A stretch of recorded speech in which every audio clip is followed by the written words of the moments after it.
තවමත් ඔයා තනිකඩයිද?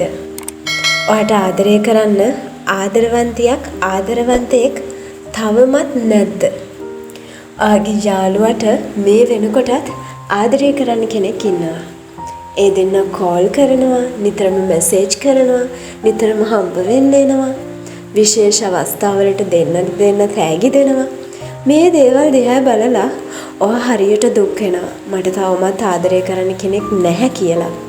ඔයා ඇත්තටම මේ විදිහට දුක් වෙනවද? ඔයා ඇත්තටම ඒ දිහා බලලා පසුතැවෙනවද? ඔයාට ආදරය කරන්න කෙනෙක් නැති එකට, තවමත් තනිකඩ ජීවිතයක් ගෙවන්න සිද්ධ වෙලා තියෙන එකට. දකින තැන හැමෝම අහන්නේ තවමත් ඔයාට ආදරය කරන්න බඳින්න කෙනෙක් නැද්ද කියලා. මේ දේ ඔයාට සෑහෙනට මානසික පීඩනයක් වෙලා තියෙන්නේ. ඇයි ඔයා මේ තත්ත්වයට වැටෙන්නේ? තනිකඩව ඉන්න එක ගැන ඇයි ඔයා පසුතැවෙන්නේ? ඔයා දන්නවද ඒක තමයි ඔබ කරන ලොකුම මෝඩකම. මෙන්න මේ විදියට හිතන එක. තනිකඩව ඉන්න එක ලැජ්ජාවක් කියලා හිතන එක. තනිකඩව ඉන්න එක දුකක් කියලා හිතන එක. ඔයා දන්නවද තනිකඩව ඉන්න එක දුකක්වත් ලැජ්ජාවක්වත් නෙවෙයි. ඒක තමයි හොඳම දේ. තනිකඩව ඉන්නකොට අපිට ගොඩක් දේවල් කරගන්න පුළුවන්.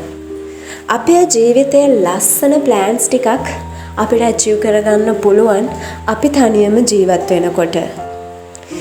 ෆැන්ටසියේ තියෙන ආදරේ ලස්සන රියැලිටියේ ඇත්තටම නැහැ. අපි හිතනවා දෙන්නේ ආදරය කරනකොට ඒක තමයි මේ ලෝකේ වටිනම දේ කියලා.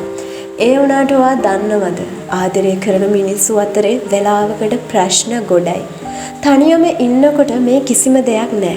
ලස්සන ආදර කතාවල, පොත්වල, ටෙලිඩ්‍රාමාස් වල ආදරය ගැන හරිය ලස්සනට විස්තර කරලා ඒව රූපරාම වලට නංවලා අපිට පෙන්නුවට ඇත්තම ජීවිතේ ආදරය කියන්නේ වෙලාවකට අපිට දරා ගන්න බැරි දුකක්.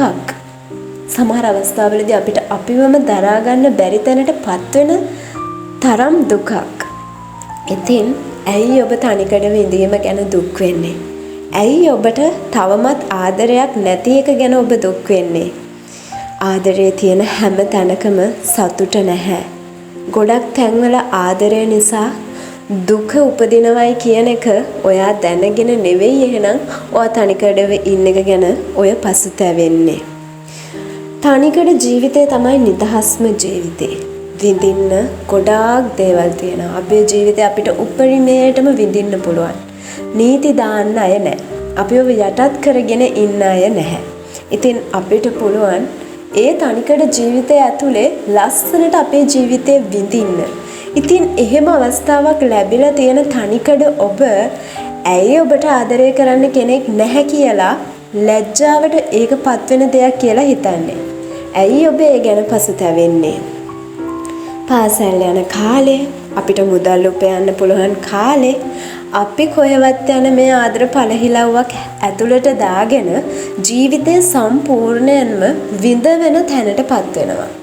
මේක ඔබ හිතන්නේ සතුටක් කියලාද? නැහැ. අපේ ජීවිතේ ඉගෙන ගන්න ඕන කාලේ අපි ඉගෙන ගන්න නැතුව ආදරය කරන්න ගියොත් අවසානයේ අපිට වෙන්නේ දුක් විඳින්න.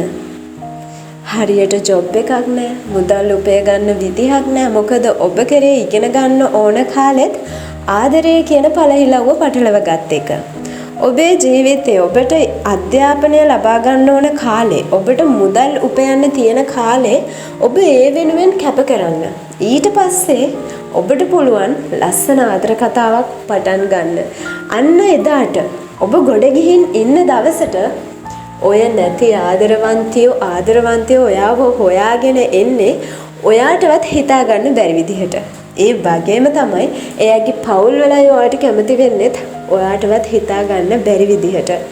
ඒ හින්දා තනිකඩව ජීවත් වෙන කාලේ ඔයාට ආදරය කරන්න කෙනෙක් නැහැ කියලා පසුතැවි ඉන්න එපා. මට ආදරය කරන්න ඕනේ, මට ආදරය කරන්න කෙනෙක් නැහැ. මට පුදුම දුකක් මේක. මම මානසිකව වැටිලා ඉන්නේ. මේ නිසා මේ දේවල් ගැන හිතන්න එපා. තනිකඩව ඉන්න කාලේ පුළුවන් තරම් ඔයාගේ ජීවිතේ ගොඩ දාගන්න උත්සාහ කරන්න.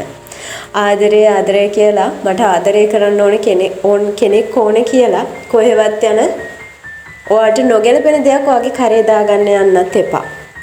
එහෙම වුණොත් ඔබට වෙන්නේ නොගැලපීම් මත දේවල් කරගෙන ජීවිතේ පසුතැවෙන්න. ඒ හින්දා ඔයාගේ ආදරේ ඔයාට ගැලපෙන කෙනා ජීවිතේට නියම වටිනාකමක් දෙන කෙනා ඔයාට මුණ ගැහෙනකම් ඔයාට පුළුවන් ඔයාගේ ගමන ලස්සනට යන්න. ඔයාට පුළුවන් ඔයාව ගොඩනගා ගන්න. ඉතින් ආදරේ තනිකඩ වීම ගැන ආදරේදී තනිකඩ වීම ගැන මේ වෙද්දිත් පසුතැවිතවි ඉන්නවනම් ඔබ දැන් ඒක නවත්තන්න. දැන් ඔබ පටන් ගන්න. මේ කියන කතාව ඇත්ත. මම තනිකඩ ජීවිතේ ඉන්නකොට මේ කාලේ මට පුළුවන් දේවල් කරලා මම මුදල් හම්බ කරගන්නවා මං ඉතුරු කරගන්නවා ඊට පස්සේ මගේ ආදරේ මට හම්බ වෙයි. එහෙම හිතන්න. ඉතින් තනිකඩව ඉන්න එක ගැන කිසිම වෙලාවක ලැජ්ජ වෙන්න එපා. පසුතැවෙන්න එපා. දුක් වෙන්න එපා.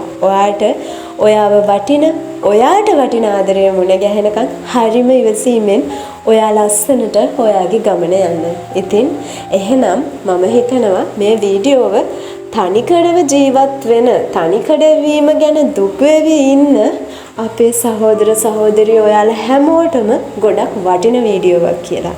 එහෙනම් ආයෙමත් දවසක මේ වගේ වටින වීඩියෝවක් අරගෙන ඔයාලගේ ලෝකයට එනකන් සකුවර්ඩ් අදට අපි ගිහින් එන්නම්. එතකන් ඔයාලා හැමෝම ඔයාලගේ ලෝකේ ගොඩක් සතුටින් ඒ වගේම පරිස්සමින් ඉන්න ඕන.